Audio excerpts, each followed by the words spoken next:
Müjde müjde köylü kardeş, yine bize zam geliyor. Zengine değil fakire, vallahi yine zam geliyor. Kardeş yine zam geliyor.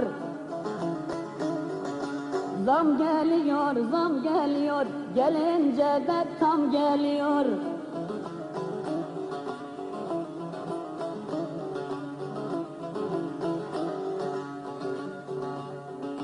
Şehirden ol ister köyde, açık bütçe dolar sende.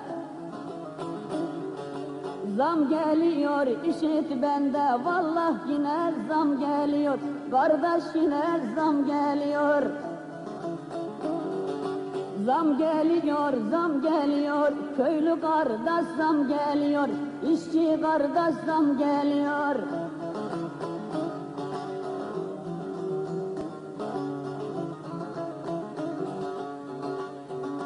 Malın para etmez düşün, konuşma dost keldir başın. Kuru ekmek soğan aşın, ye babam ye zam geliyor, ye kardeş ye zam geliyor.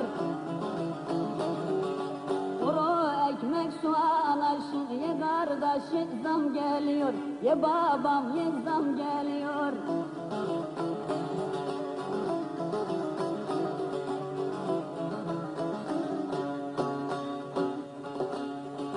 Oturduğun gece kondu,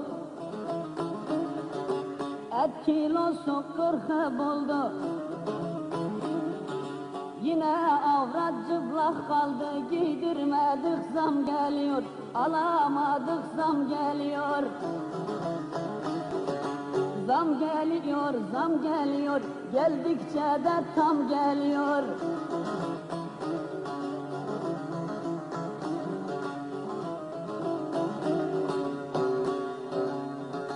Abdullah şehire göçse,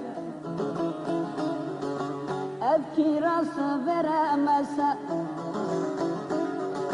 5 nüfusa bir ekmek alsa, az ye yavrum zam geliyor, sık kemeri zam geliyor.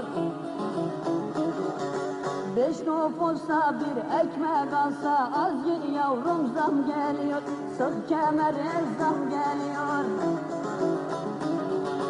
Zam geliyor, zam geliyor, köylü kardeş zam geliyor, işçi kardeş zam geliyor.